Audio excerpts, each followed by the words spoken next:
Welcome to the Visionary's Guide to the Digital Future. If the best way to predict the future is to invent it, then let's get you ready to do just that. This podcast is created for the visionaries of today who are charged with creating the digital experiences of tomorrow. I'm your host, Paul Lima, managing partner at the Lima Consulting Group. From Wall Street to the Pentagon and Fortune 500s alike, I've been a part of some of the largest digital transformations ever done. And we promise three things. Number one, a strategic perspective. Number two, content geared for decision makers. And three, actionable insights to the real problems that digital visionaries can apply immediately. Let us know if we're helping you accelerate your business objectives. Subscribe to our show or message me directly or on social media or email me at paul@digitalfuturepodcast.com. Today I'll be speaking with Kirk Materne. Kirk leads the team of analysts at Evercore and has been the senior managing director of software equity research for the last 14 years. And he's really smart. And I know that because I've gotten the chance to meet some of the folks that work for him. And Kirk's told me that he hires people smarter than himself. His team of analysts at Evercore are well represented in the quarterly earnings calls for the publicly traded companies in the customer experience category. Companies like HubSpot, Adobe, Salesforce, and many, many, many others. I've gotten to know Kirk at investor events at the annual conferences for some of the companies where we have mutual interests. And over the years, Kirk has invited me to speak to his investors at Evercore. Today is the opportunity for him to repay me the favor. All right. So Evercore is a fascinating organization, and I've gotten a chance to kind of observe a lot of the work that you do. And I recently learned that you're been ranked number one by in mergers and acquisitions. Kirk, would you mind introducing Evercore to our listeners and a little bit about the role that you play there? Sure. Yeah. And thanks, Paul, for having me. Evercore is a leading institutional investment bank. Our main business is advising companies on M&A. However, I work within our equities business, which helps our clients either buy or sell stocks, or we offer advice on stocks. So my particular role is I'm the head of software research in the Evercore ISI business, which is our equities business. I've been following the software industry for roughly 20 years now. Feels like it's gone pretty fast, but obviously a ton has changed over that period of time. I manage about four other people work for me on the team. We cover roughly 30 to 40 software companies, really across the gamut from applications and infrastructure through cybersecurity. So that's a little bit about Evercore and myself. So, Kirk, if I think about Evercore, I mean, it's in the same category, if you will, as a Goldman Sachs or a Citibank, but I think it's a little bit less known. And I just, wanted to hear a little bit more about, what are some of the superpowers at Evercore? And I know it's a little smaller organization, but you're playing in a league there with the better known organizations. And I wanted to hear a little bit more about the areas where you excel. I think as far as our equities business goes, I think we're very lucky to have an incredible mix of both macro analysts that can talk about the economy at a very high level, and led by Ed Hyman, and then other analysts like myself in various industries, so that we can complement each other and provide clients with really a more holistic view on what's going on as they make decisions in their portfolio. So, I think we do it. I think one of the things we do particularly well is that we can look at the economy from both a bottoms up and a top down perspective. I think that, coupled with really the experience of our analysts, all of us have been doing this for a long time, creates a more differentiated view for our clients, and that's what they come to rely on us for. So it's a little bit, obviously, it's a people business. So I think having the right people is first and foremost. And we're lucky to have people that, have a lot of perspectives, and that, I think, combination, allows us to differentiate ourselves versus, potentially bigger competitors. Well, and that brings us up to today's topic of the day, if you will. This season on the podcast is all about data. It's past, it's present, and it's future. And so, there's a phrase, and I really stand by this phrase. I love this phrase. Companies don't make money. People do. And as we enter this new era of being able to leverage data and and use a little bit more math in the way that decision making is done. I wanted to open up today's discussion, really talking about the role of data, both at Evercore and the work that you do, and then switch and talk a little bit about the role of data in the organizations, the companies, the publicly traded organizations that are the stocks that you, in essence, are working to analyze and provide insights to institutional investors. So let's start out with that first portion there. And I just, so our folks understand, when a quarterly earnings call takes place, and my understanding is that there's a very high likelihood that an Evercore analyst who works on your team, one of those 20 or 30 folks, is going to be on that call. Is that how that works, Kirk? Yes, pretty much any bigger public company that reports earnings, either myself or one of my colleagues is more than likely to be on that call asking the management team questions. So that's really interesting. So what do you do to prepare for those calls, and what is the role of data and just operationally preparing to get ready for either the call or the work that you do afterwards? What's that process look like? I think a little bit of there's a lot of pre-gaming, if you will, before each earnings call. We have to understand what people are expecting, so that when it comes out, we have an idea if it's good or bad versus those expectations. We obviously have to go through our own models, which are obviously built upon publicly available data, to figure out what are the key points, right? Is something go on at a particular business unit that we think is particularly important to our thesis?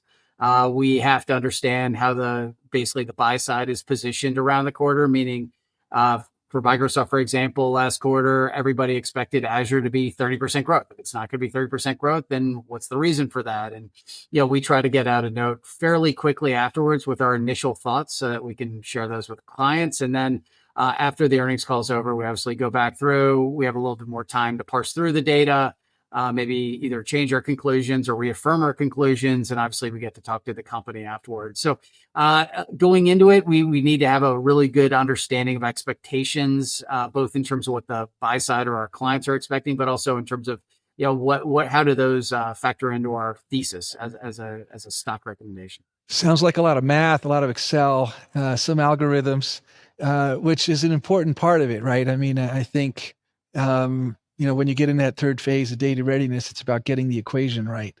And to get to the predictive phase, which is the fourth phase, you got to have an equation in order to be able to automate it. I get that. And then sounds to me like speed is really important, right? That earnings call, you hang up. What happens? Is it like a newsroom? Right. It happens. You can't wait 2 weeks to publish a report. I mean, a lot of times I know I've spoken at some of your events, and then I think that afternoon I'm seeing the report come out. So what's the role of speed in the work that you do? Oh, speed's changed so much in financial services over the last 20 years. If you think about when I first started, you might even have to go down to the Dow Jones to grab a fax about the earnings report. When I first started working this, my senior analyst would update his models maybe every 2 weeks after the earnings report. Our clients are trading, people are trading on this information in the aftermarket. So even if we have a company that reports at 4 o'clock, the news hits at 4:05. People are making decisions on their portfolio at 4:10 once the news hits. And the information services around this are just so much faster today than they were 20 years ago. So the general sort of framework, if you will, is the news hits the wire. We see the press release. We plug in the numbers into our model. We're starting to formulate a little bit of a thought on what that looks like relative to our expectations, the buy side's expectations. For some companies, we'll try to get out a note really quickly, meaning by 4:30, 4:45, depending on how complicated the company is and what we're looking at. We'll listen to the earnings calls are generally at 5 p.m. for software companies. Some are in the morning, but most are in the evening. And then we'll have a note published by 8 or 9 p.m. that evening. So you do it long enough, there's process within it, like any other business function. The process is kind of what keeps you on schedule. But the speed at which buy side and investors are making decisions on today, if you think about electronic trading, algorithmic trading, so many things have changed over the last 20 years, and speed is, incredibly important. So having the data come out and being able to parse through the data quickly is something that's changed a ton over the last since I started covering software 20 plus years ago. And that's really interesting because as I'm thinking about, talking about getting access to the data, it leads me to a question, which is what is data, right? I mean, is it just like, what are you looking for? So let me set some context there. There's obviously the financial data that comes out, which isn't known until it's published by the, publicly traded company. But at the other end, there's the transcript from the call. And I've seen research at different times that talks about the word digital transformation in the mentions of those transcripts across the 30 companies is up by X% over this quarter, meaning that there's some degree of analytics of what people are actually talking about and analyzing the not just the financial data, but the transcript data. So how's the notion of data changing the way that that you're using it? And is the definition of data changing? I think to a certain degree, data, obviously, when it comes to financial transcripts, is pretty similar to what we've had historically. There might be more data for some companies. There might be more disclosures for more companies. So there's more data points, if you will. There's a lot more, rows in our models and things like that than there were, 10, 15, 20 years ago, as we're trying to look across a number of different variables within each of these companies and try to see similarities, differences. But the qualitative data that you're sort of discussing, and then the ability to have real time transcripting so that you can compare tone of a conference call versus the last quarter, right? So they didn't, it's in like the Fed and people that follow the Fed. This is where it gets really nuanced. People thinking, well, the chairman didn't say, he might have left out an adjective in this transcript versus last transcript, and everybody's trying to parse through that relative to what it might mean for interest rates and in the next meeting. There's a lot more analysis of everything going on, and qualitative data trying to put parameters around that. Sure, I mean that's something we're all. It sounds like the company sounds a little bit more hesitant this quarter than last quarter. And some of that is some of the secret sauce, which is like, can you see an inflection coming? Hey, they don't sound as good this quarter as they did last quarter because last quarter he said they might have brought up something that they didn't this quarter. So yeah, it's the amount of minutia that goes into analyzing a lot of the qualitative data is certainly higher today than it was 20 years ago. There's just also a lot more eyeballs on all these companies, especially the bigger ones. These are really large organizations right now, as with the transition towards digital, companies like Salesforce and Adobe, the size and scale of those as investments today are just 10x what they were 10 or 15 years ago. So when I first started covering, you might have had a few large cap stocks. I now cover 10 to 15 large cap stocks. So software, if you go back to the Mark Andreessen, software's eating the world, and now sort of metaphor. Yeah, it's getting bigger and bigger. So my names in particular, the amount of focus on every data point, whether it's sort of more quantitative or qualitative, is going up. And I don't expect that will change. Everybody's listening to everything and analyzing everything. And sometimes people, over-index on a particular statement and they'll get it wrong. And sometimes we'll, miss something perhaps that comes out. But it's, data, as you know, I mean, the variety of data these days that people are looking at is what's changed pretty dramatically as well. Yeah, it brings me back to like the 5 V's of big data, right? And you mentioned a couple of them: the volume, the veracity, the speed. What's the one for speed? Anyway, there's the 5 V's. Yeah, and I can weave those in later. But as a sub bullet there on what they are, we have a little. We're going to do an episode on the 5 V's of big data, but I go back to my first episode, and I really had an episode where I treated the similarities and some of the differences with oil and data. So from about 1870, if I'm not mistaken, when Standard & Poor's became a stock, till up until I think it was about 2004, we got this really great little visualization. We'll link it in the show that shows that in every continent, the biggest company was up until recently was, Saudi Aramco in Asia. It would be, Petrobras in Latin America. It would be Exxon in the United States, which for most of that time was the largest share in stock in market cap in the world. Now, I don't know, Kirk, not to put you on the spot, but how many of the companies that you follow or that are in sister industries, if you will, are over the $1 trillion mark? And if I'm not mistaken, those are some of the largest market caps in the world. Yeah, I look. Microsoft, as the last I checked, was the largest company in the world. And then if you go into Apple, Google, Amazon, straight down the line, technology.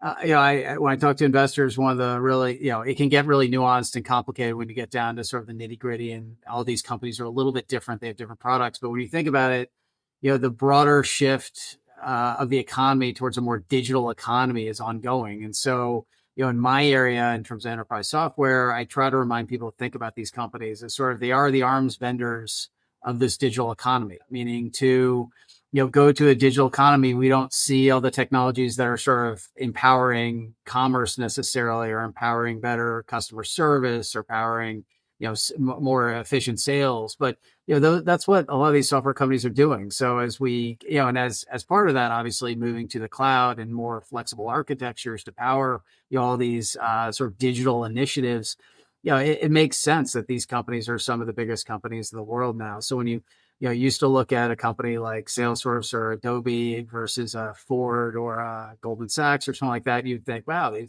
like no one would have heard necessarily of a Salesforce or Adobe. These companies are materially bigger than some of the brand names that most people might be aware of. So and I think a lot of that gets down to that. As we move into a digital economy, these are again arms vendors that allow corporations to transition their businesses to be able to compete in the digital economy. And I think it's pretty interesting. You look across any industry, in particular industries I don't cover, usually the leaders of those industries are the ones that have made investments in IT, that have made investments in data, that have made investments in way to differentiate their services, in a more digital world. So, I'm very lucky to cover a lot of these companies that are helping, really propel the world forward from a digitization perspective. Yeah, Kirk, that's amazing, and I really like what you were saying with regard to this concept of an arms vendor, and so this concept of the digital economy. And when I think about the characteristics of going digital, I think of Peter Diamandis and some of the work that he's done on kind of his concept of what it means to be what a digital economy looks like. It looks like the dematerialization of assets. It looks like the democratization Yep. of access to data and to opportunity because you have lower barriers to entry. It looks like digitization, meaning that we take assets and free them up at different times of the day for anyone to be able to use, like an Airbnb or even the what's the name of that startup now where you can let other people drive your car on Uber. So you've got these physical assets that are out there that are getting freed up, like an empty home or an empty car that's sitting there, in all sorts of other ways to be able to leverage capital in more to leverage it more frequently. How would you kind of define this concept that you talked about with the digital economy? What are some of the characteristics? I think you hit on a lot of them. I think when you think about any industry, the way in which we as consumers want to be serviced, now has a digital component to it. So any company that's not sort of shifting that direction is either going to lose our attention as consumers, and they risk losing market share to the competitors. I think there's also just new services being procured. If you think about, over the top services that started out with Netflix, and now, the idea of not being able to watch your favorite team, on your phone, it would be heresy to anybody at this point in time. So I just think the and underneath all this is software that's allowing for for new services to be delivered to more people. And without cloud infrastructures, you couldn't do that, right? If you were at Netflix or, and a lot of the bigger ones obviously had to build their own infrastructure to start out with, which is how we ended up with AWS, right? They needed to have all this capacity and realized that it was a really smart idea to maybe run out some of this excess capacity. So, I think everything is digitized at this point in time. I can't think of an industry that doesn't have some level of digitization going on with it. So I feel like now it's just the norm. But I think to your point, I think it's a great point around democratization. It's also leveled the playing field for smaller startups to disrupt incumbents if they're not keeping their eye on the ball.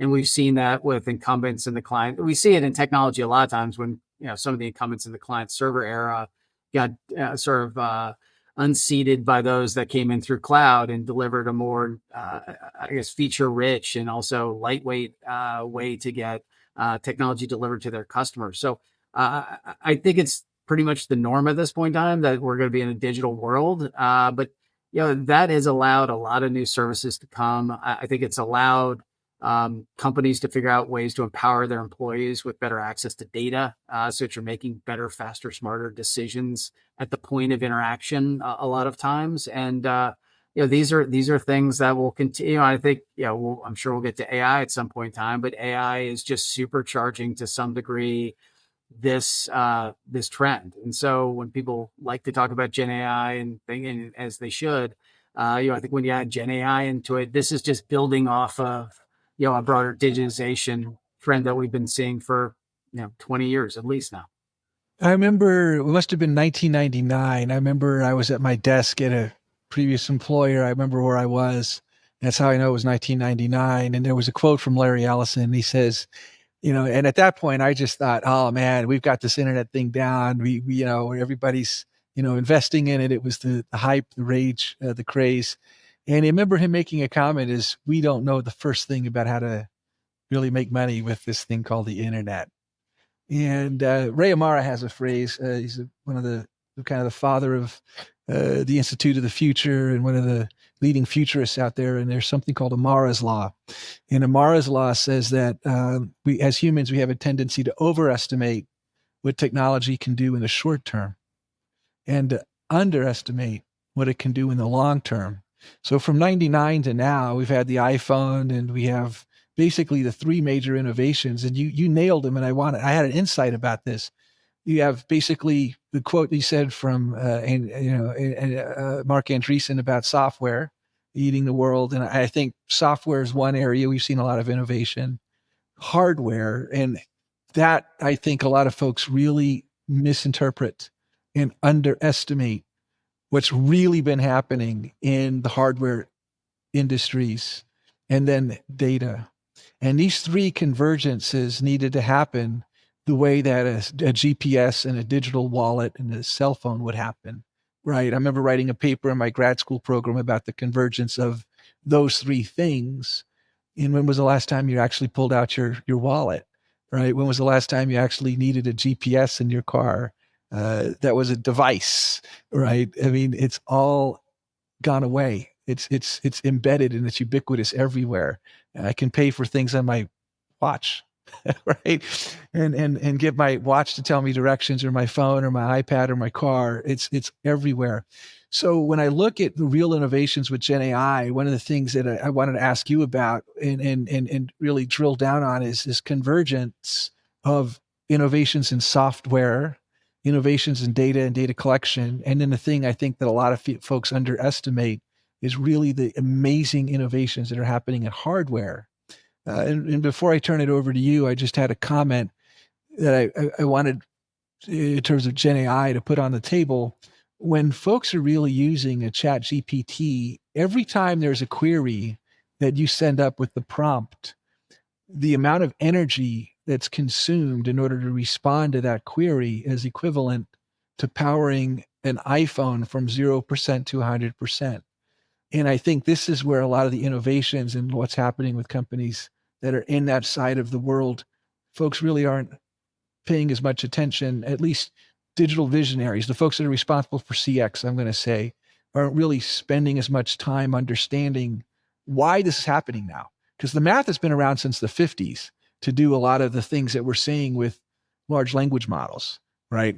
So Kirk, I don't know if you have any thoughts on, this convergence of data, software, and hardware. Yeah, sure. I think none of this can really happen without all of that coming together to some degree. I obviously focus a lot more on sort of the software and data side of it than the hardware side of it. But the amount of interest in what are we going to do about power capacity? How are we going to handle this? To your point, these AI models are gigantic, and I think the question that a lot of business practitioners are asking themselves is, that's great. I know what the cost is. What's the value? I think we're in this sort of value discovery period with Gen AI from a business perspective. Changing your daily use cases as a consumer are a lot different than changing them as a business, right? If you want to go and start using ChatGPT, great. That's your choice. You can pay the $20 a month. To move your entire business and your business data onto a Gen AI platform where you might have data leakage, you have privacy concerns, you have security concerns. I think, but what's interesting is that the consumer side is always going to kind of move a little bit faster, and then the business side will catch up over time. So I think that's one area that I spend a lot of time on is, what are the business use cases that are going to come about from a lot of these innovations on the hardware side that are now able to be sort of essentially monetized through software, if you will, meaning just having a chip's great, but you got to write the software on it. Then was the software due for a business? And so, these things all have to work together to some degree. But to your point, if the power required for the chip is so astronomical that the software you have to buy isn't worth the amount of productivity benefit you get, then this all is interesting, but it'll take longer. And so everybody has to kind of pull their own weight, from the chip designers to make the chips, efficient as possible, from the cloud providers to put those into a data center and make that as efficient as possible. Then software designers need to come up with use cases that are pragmatic for businesses and also pragmatic enough so that businesses can move an entire company onto them, meaning the work, sort of the organizational change dynamics around, any kind of technology shift are a lot higher than I think people talk about. It's not only organizational sort of change. There's also a lot of risk around this. Are you going to risk your organization's data for a 10% productivity improvement?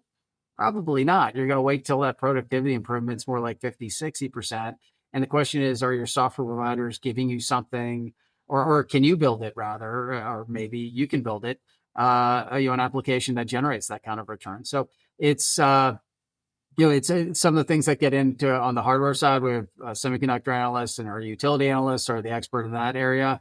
From my perspective, I think what you're seeing today around data, around AI is a lot of proof of concepts. I'm really interested. There's no CEO, I think, because more CEOs these days are obviously more technology advanced than they were a generation ago. If you're a CEO and you don't understand the power of technology, I don't know how you probably got that role at this point in time and where we are in the economy. Yeah. And so I think, CEOs, boards have Gen AI committees. No one wants to get left behind in this next technological shift. And that's great. I think that's very different than where it was from a cloud perspective. But it's incumbent upon software companies, to be able to bring products to bear that companies can adopt, that are safe, that are transparent in terms of what kind of, how much of your data is going into an LLM. Do you control it?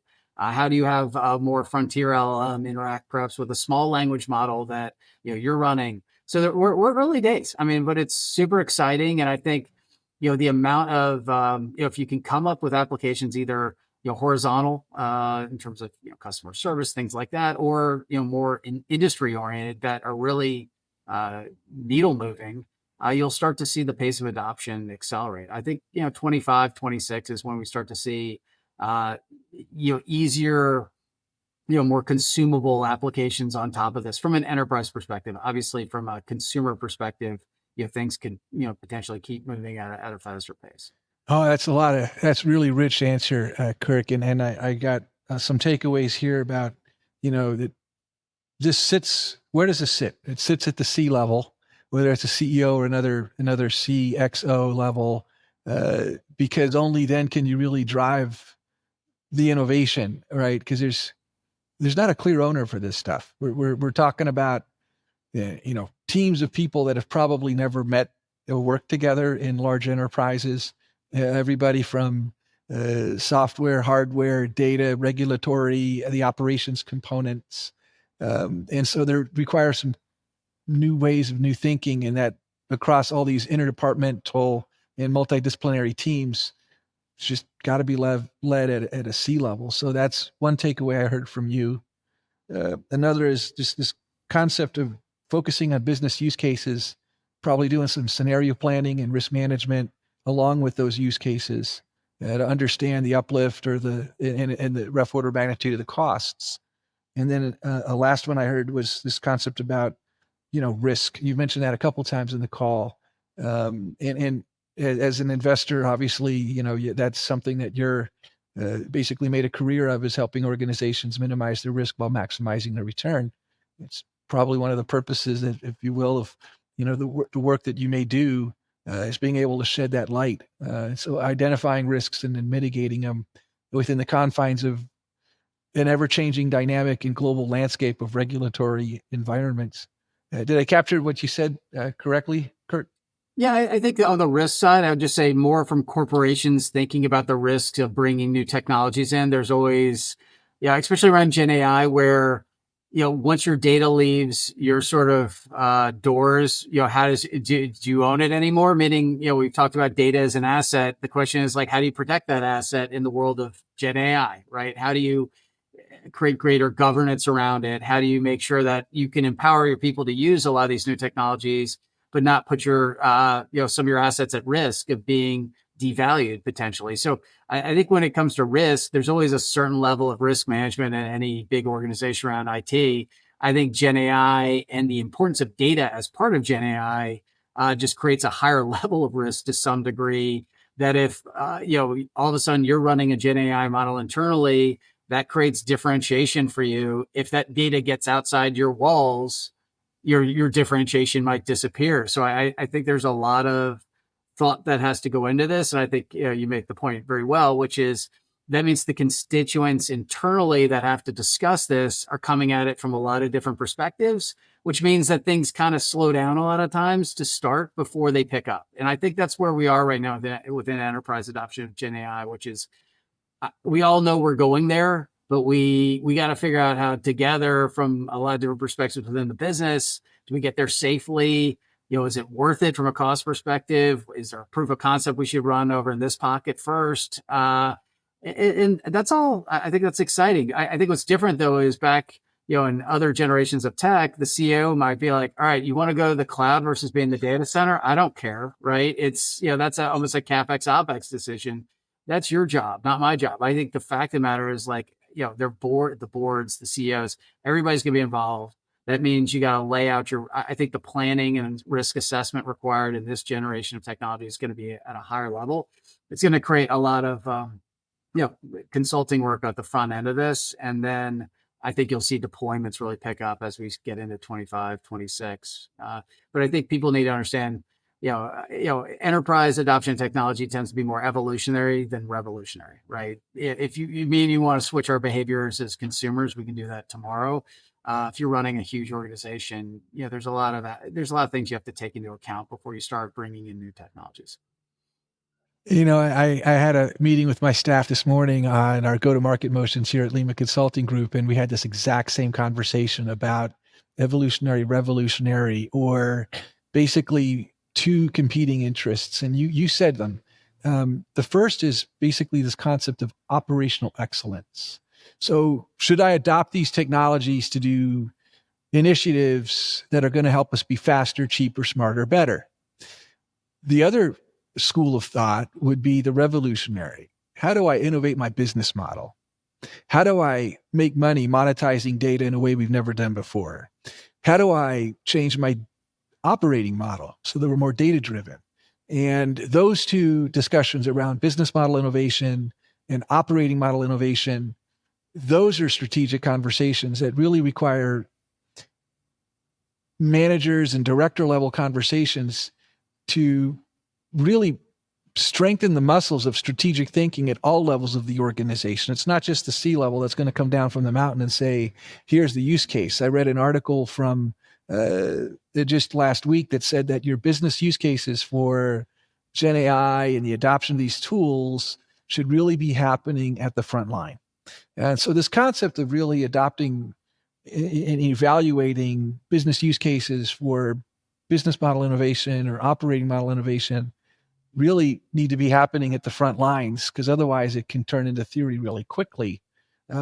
So where do you think the fulcrum lies, Kirk, with what I would say between operational excellence projects, faster, cheaper, smarter, better, and new ways and new answers of operating and business model innovation? That's a good question. I think from our work talking to partners of a lot of the software companies and some of the customers, yeah, it's a delicate balance between you want to empower the people. I mean, developers are a great sort of example of this, whereas you want your developers to be as efficient as possible, which means, for years you've given them the tools they need to be as efficient as possible. You want them to be able to use Gen AI empowered, code refactoring tools or, code generation tools at this point in time. How do you do that? But how do you empower them to do that in a compliant, governed manner? And I think every company is a little bit different depending on the industry you're in terms of how do you do that? How do you give your marketers access to the best data possible so they can help make the smartest decisions on where they want to put the incremental dollar? These are things I think every company and every manager has to be on the forward foot looking at. And, at the end of the day, it's a partnership. I think for most companies that do it well, it's a partnership across multiple lines where finance knows you have to make the investment and the ROI might not be in 30 days. It might be in 180 days. And some of these investments take a long time to really play out. So, each company's different. I wish there was a stock answer on this. I really don't think there is. I think there's, the best companies though are the ones that listen, to their employees and make sure their employees are being empowered with tools that help them to do their job to the best of their ability. And I think that's one of the things that gets lost in Gen AI is that, we're going to try to superpower, the people in the front lines ability to sell more effectively, to service more effectively, to market more effectively, to do my job more effectively in terms of the tools you want. But I think those employees also have a sort of responsibility to understand that as we bring Gen AI into the mix and data and corporate data, might be at risk as we use some of these tools, there's got to be a little bit of a governor on that to some degree. So companies will figure out the right balance. There'll be mistakes along the way, I'm quite sure, for companies that are moving too fast and the companies that are moving too slow. We'll see how it plays out. Again, it's so early days on this front, but I think you'll see, the companies that usually win are the ones that are able to find that balance, which is we know we have to be careful with our assets, which includes data in this discussion. But at the same time, we cannot wait to be the number 2 player when it comes to, how we empower data to make our employees more effective. Those are the companies that have the foresight to make investments now. They're going to pay off 2-3 years from now. I think you're going to see a lot more of that in terms of companies, really pushing, spending more over the next couple of years. I feel like we're right now, just given the economic environment, people are being, thoughtful about it. I think the training wheels could come off as we get out to 25 in terms of spending. Well, this was something that we talked about at Investor Day at one of the conferences that we were both at recently, that sales cycles are getting longer. And I'm seeing that. I mean, I know that I'm not the only organization that you're speaking with. You're obviously, across your analyst team speaking with dozens, if not hundreds of partners. What are you seeing in terms of the consensus building and the inertia with the fact that these initiatives need to be led at a very high level? They're new, they're innovative, they're multidisciplinary, they're interdepartmental. The decision-making for the budgets of where to fund this, we've never funded these things before. So who's going to pay for it? Who owns it? Who owns the data? Because that data may have been collected in one department, but now it's owned by another. A customer service call now is owned by a marketer, right? That data. There's a lot of complexity here. What are you seeing in terms of sales cycles, that you're hearing from the partners collectively? Yeah, sure. So I think when we've done some partner surveys recently on a couple of different companies, I think what you hear a lot about is, like some of the quotes will be like, a lot of interest, but still cautionary in terms of spending levels. A lot of interest running proof of concepts.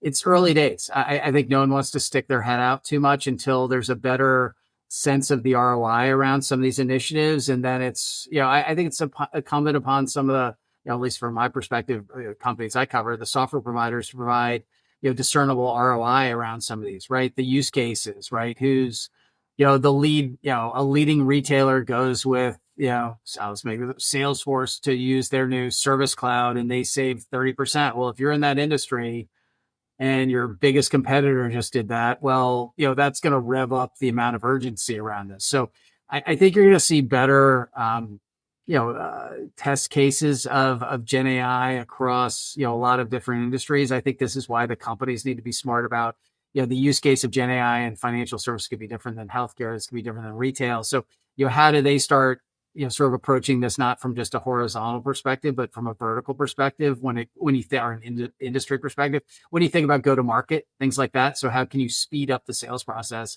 by saying, not coming in at a generic level and be like, hey, do you want to talk about our Gen AI technologies? But no, do you want to talk about our Gen AI technology specifically for your industry? I think we're a year, away from that to some degree. This is, let's face it, a lot of these companies got caught a little bit off guard last year when ChatGPT came out. And I think everybody sort of was like, all right, we've all been talking about predictive AI or ML, and we all have been working on this, but we've just democratized the concept for the leaders in a lot of these companies. So now we've got a little bit more permission to push ahead on these initiatives. But right now, to your point, sales cycles are still long. The economic backdrop's still a little bit choppy. I think that by the end of the year, we start to get a little bit more discernment and just specificity around sort of ROI and things like that around these projects. And I think that's going to help. I think as we go into 25, all things being equal from an economic perspective, you'll start to find budget. The funny thing is, if the CEO wants to push forward with it, you'll find the budget. It's pretty amazing. I think what you have to show the CEO and the board of these companies is that this is the return. Or the other hand, this is what our competitor just did. And if we don't do this, we're in deep trouble. And so I think by the end of the year, the ROI cases, as well as potentially some of the competitive urgency around this, will start to pick up. And then you'll see budget sort of get released at a little bit more consistent cadence than I think it's being released right now. Well, from what just to repeat back, what I'm hearing you say is that, it's small wins, small projects, small proof of concepts, tiger teams. You didn't say this, but I would say, really understanding what the problem is before you go out, not, avoiding shiny object syndrome of, having a technology chase a problem, but defining the problem that you want to solve and then letting those Gen AI and those enhancements and innovations that are in the industry really let themselves work themselves through the business cases, listening to the front lines, and then using design thinking is the addition I'm adding here to really help innovate and put that problem in a box, break the inertia and get the consensus to get the funding and build the business case and get going. When I asked you about that fulcrum between the teeter-totter between operational excellence and what I would say business model and operating model innovation, I think it depends, right? Is what I heard you say, and that's why I would go back to, get the players in the room that are in the field and have dirty fingernails, and let's do a design thinking exercise and figure it out, right? So your role is interesting because when I listen to you talk, Kirk, there's two pieces that I'm always asking myself: is he talking about the innovations at the companies that he and his team are on those phone calls for? What is HubSpot or Adobe and tell me some of the other names, Kirk. I keep going back to those guys. Sure. Microsoft, Oracle, SAP, Snowflake. Yeah, we have a lot. So it's pretty much most of the major enterprise companies. So what are they doing in terms of their own adoption of the innovations in ChatGPT and Gen AI and the like? And then the flip side, which really moves the dials for those companies, is how are those companies being adopted in the market? and what's happening at a macro level to bring in those innovations into every industry across the board, that it impacts the pricing at Microsoft. And it's that part. I had a specific question going into today's podcast that was one of the most important I wanted to get on the table. With regard to that part of the conversation of what's happening in the macro or broader markets, what is the role of data in those organizations, right? And how should not necessarily an Adobe or a Google that collects trillions of server calls, and every time your thumb touches the device, it's recording that. But the role of and that's great for those $1 trillion companies. It's probably part of the reason they are $1 trillion companies. But how can folks in market take advantage of some of those lessons of the value of data, collecting that data? How should they be thinking about that asset in their own organizations? Yeah, I think the importance of first-party data, is pretty apparent to, I think, most companies at this point in time, in terms of, especially if you're a consumer-facing company, how do you treat your customers better? Software is a great industry in as much as a recurring revenue industry. So that if you treat your customers well, they don't leave, and then you build up every year that revenue base on a recurring basis. It's why software companies trade at really high multiples, because the growth is very repeatable. The growth is I have a lot of visibility into how fast my companies are going to grow. The company's growing at 50% one year, they're not going to go at negative 20 the next, unless their churn rate goes through the roof. So I think, it's a tough question. It's another one of those it depends questions. I think what you're seeing in terms of prioritization of spending, right? So when we go out and we interview, 250 senior level IT executives about what the prioritization is in their organizations, you can see things like data management becoming more important. Obviously, Gen AI has gone from, I think, being the fourth or fifth highest spending priority to the number one spending priority over the last 2 years. So, that is essentially telling you that at an enterprise level, most companies understand that I need to take advantage of the data that I have, apply it against some sort of model to come up with better answers, for either maybe internal business processes or external, processes in terms of helping us grow. So I think the understanding of essentially $1 spent on IT and how that factors back into either, growth at your company, efficiency at your company is much better. I think it's just part and parcel of how most modern businesses are run these days. But, I think your question is a good one. Whereas I think most companies, if they're sitting on data, it's how do you better interact with your customers to create better business outcomes for you. And I think every company is going to have different things that they need to improve upon. And that's where data can really help you sort of unearth new insights. I mean, I think that's the biggest. Yeah, I think that's what's really interesting about ChatGPT and Gen AI is that you're essentially allowing people to ask questions of their data almost through voice recognition at this point in time. Now you have to do all the hard work on the back end to expose that data in the right way. But the reality is, I think what companies like Intuit are doing, if a small business could sit down and ask its QuickBooks, hey, who are the 10 customers that I should send an email to offer them 10% off their services so that I can grow my business better next year? That's a really interesting way for small businesses just to do better. I mean, I think there's a lot that goes along with this. So I think it's exciting. I think in the enterprise world, it's really interesting because the amount of data is amazingly big, and the amount of data that probably hasn't been analyzed is huge. So it's almost like bringing all this data that you just weren't willing to bother with because it was so complicated, and you weren't sure what you're going to get out of it. That's interesting. But I think even in the SMB market, where you're going to have tools that are going to allow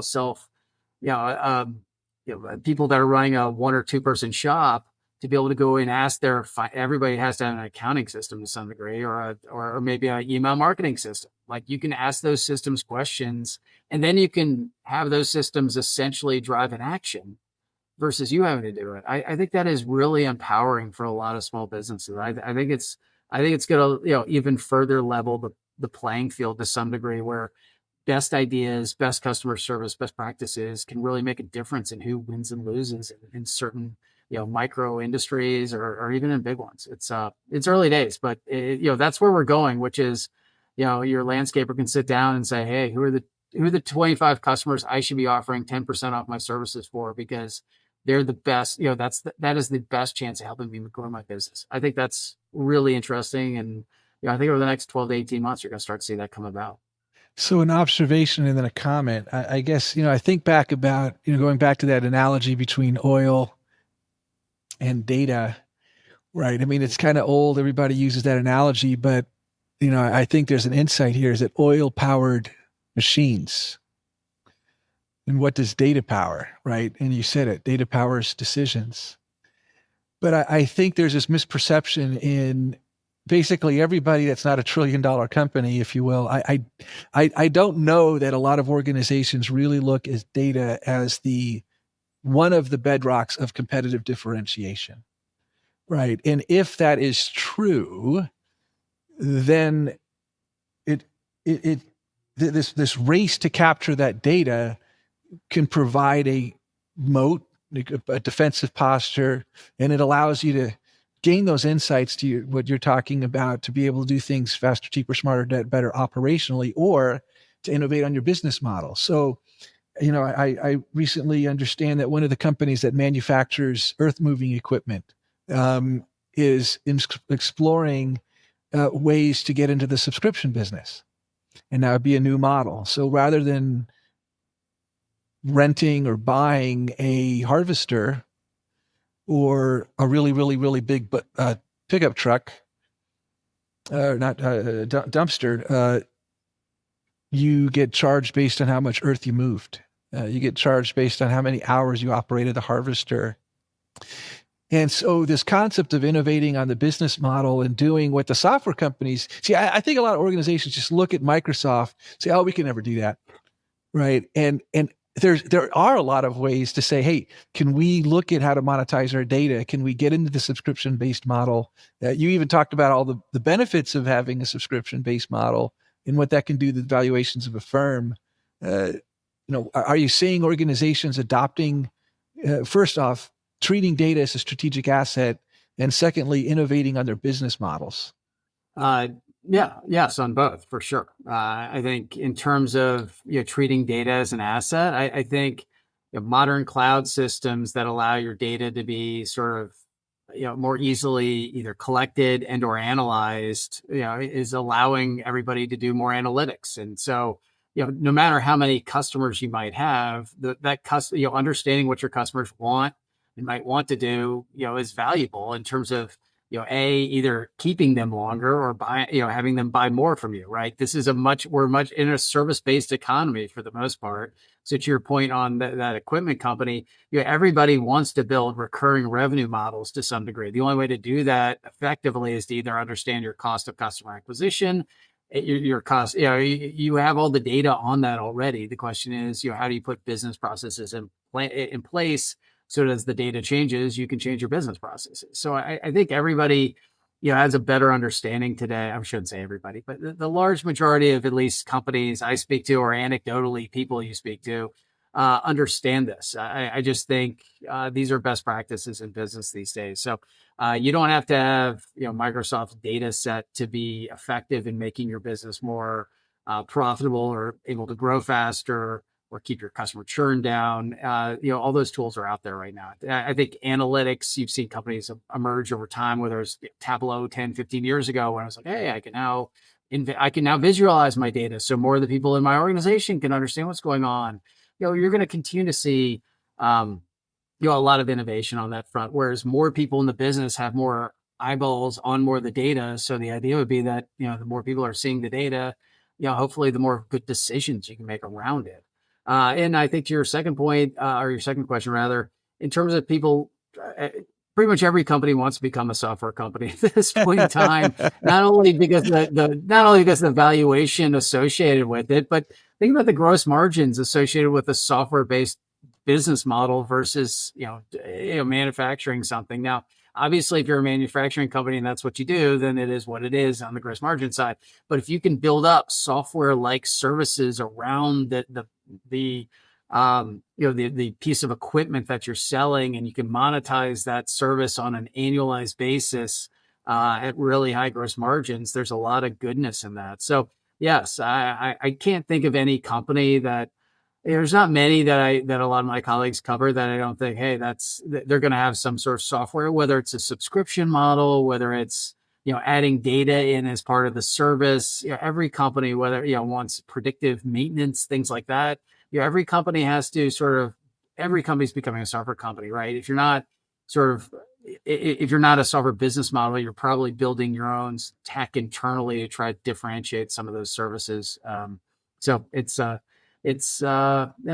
was lucky to start covering software 20 plus years ago. It's a great industry that's constantly evolving, and a lot of other industries are evolving towards it, frankly.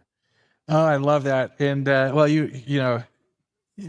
humble. I mean, you're lucky that you got to cover software and also just, right place, right time, but also, kind of a visionary and where you've chosen to stay and excel in that. I did have one more question and then we'll do a little game at the end here. It's really short. Sure. So, Kirk, we've talked a lot about innovation, both evolutionary and revolutionary, as you pointed out.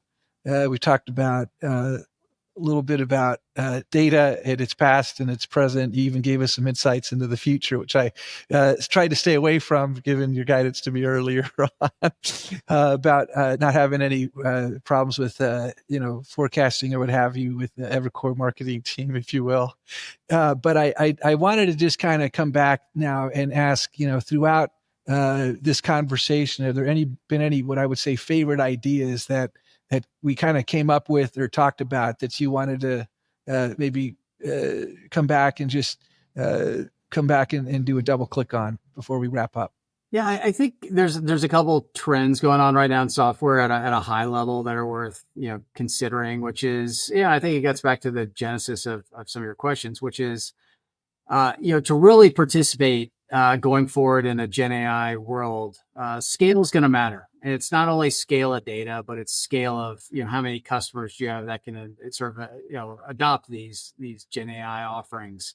Money matters, right? Building these, to your point earlier on hardware, building out these Gen AI products is not cheap. Getting access to frontier large language models is not cheap. So we're going through probably what is, the first real consolidation within the SaaS world and software, where the bigger companies are advantaged, both by the fact that they can grow and invest in Gen AI technology at the same time, where a lot of smaller companies have to make trade-offs, right? I want to grow, but I need to show margins, and that creates a lot more complexity, especially as a public, maybe a mid-cap software company. So the big are getting bigger. And I think that'll continue. I also think that that's going on at the same time that, frankly, customers are having to make budgetary decisions about, do I need to work with 15 different digital marketing companies, or should I consolidate towards the bigger platform? So platforms and size and scale are going to matter more going forward. And that does have ramifications in terms of how we think about recommendations from a software perspective, right? We like the larger cap names better in general than we do mid cap. It's not that I don't like mid cap software companies. I think there's some excellent small cap companies, but they might happen to be more verticalized or a little bit more nichey. If you're competing on just a pure horizontal basis, that's pretty hard right now. And it gets back to your point about longer sales cycles, and people have less discretionary budget right now. So I think in terms of big ideas, and this does wrap around sort of the broader data theme, that bigger is better in enterprise software right now. That's not always the case. Sometimes you get people that come up and sort of usurp the bigger companies that aren't keeping their eye on the ball. But right now, the bigger companies have an advantage based on the economic backdrop, based on the shift towards Gen AI, and frankly, some consolidation, people looking to consolidate the number of vendors. So software, because it is a light, sort of a light asset model, has historically had a really, really long tail to it in terms of the number of companies. That tail to some degree is a little bit under attack right now. And so, that is something that's, in terms of bigger ideas, something, to keep in mind.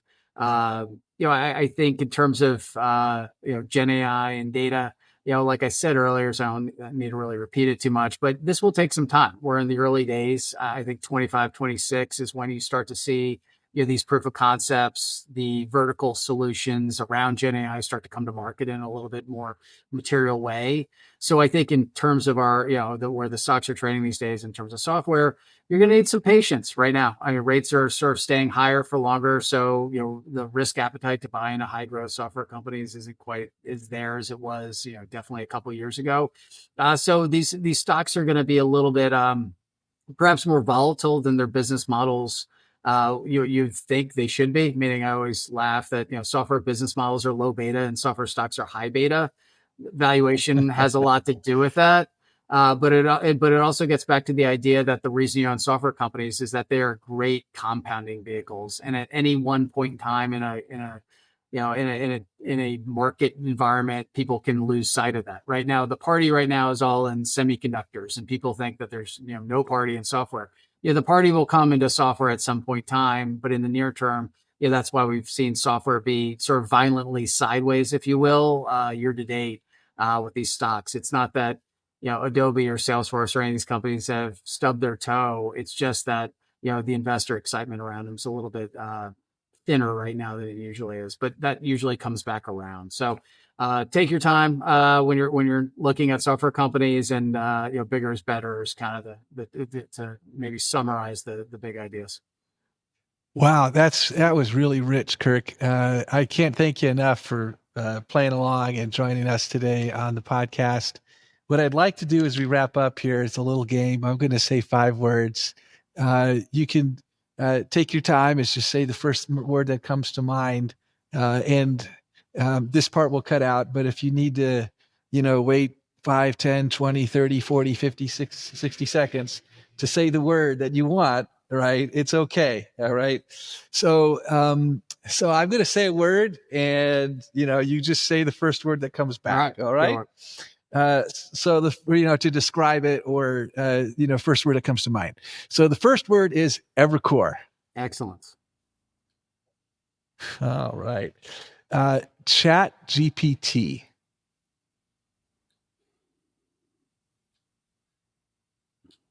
Democratization. Yeah, I would have thought you might have gone with this concept of early innings too, right? Software. Empowering. Yeah, we did talk about that, and this democratization and this dematerialization too, and power is changing the world. Data. Essential. Yeah, we did talk about it being a competitive advantage, and then the last one, Kirk Materne.